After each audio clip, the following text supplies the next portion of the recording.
حضرت خضر اور حضرت الیاس علیہ السلام سگے بھائی ہیں اور ان کے والد بادشاہ تھے۔ ایک دن حضرت الیاس علیہ السلام نے باپ سے کہا، بھائی خضر علیہ السلام ملکی معاملات میں کوئی دلچسپی نہیں لیتے، آپ ان کی شادی کر دیں، اللہ انہیں بیٹا عطا فرمائے اور وہ بیٹا بڑا ہو کر ملکی معاملات کو سنبھال سکے۔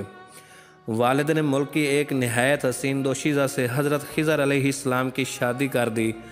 آپ نے بیوی سے فرمایا، مجھے تم سے کوئی دلچسپی نہیں ہے، اگر تم چاہو تو میں تمہیں آزاد کر دیتا ہوں، اگر تو پسند کرو تو میری صحبت میں رہے اور دکھ و تکالیف کو برداشت کرو اور اللہ تعالیٰ کی عبادت کرو اور میری پردہ پوشی کرو۔ بیوی نے کہا، میں آپ کی صحبت کو غنیمت سمجھتی ہوں اور اللہ تعالیٰ کی عبادت پر راضی ہوں۔ 1 سال تک وہ عورت حضرت خضر علیہ السلام کے ہمراہ رہی۔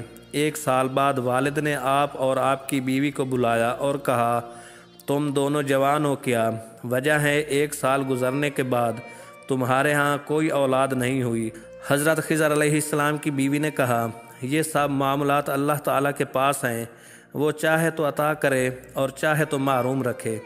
حضرت خضر علیہ السلام کے والد نے آپ کی شادی ایک دوسری عورت سے کر دی جو اس سے قبل ایک بچے کو جنم دے چکی تھی۔ آپ نے دوسری بیوی سے بھی وہی باتیں کیں جو پہلی بیوی سے کر چکے تھے۔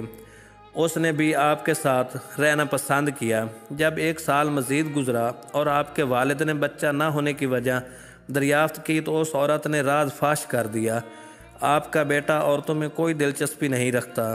بادشاہ نے حضرت خضر علیہ السلام کو بلایا تو آپ بھاگ نکلے اور وہ باوجود تلاش کے کسی کو نہ ملے۔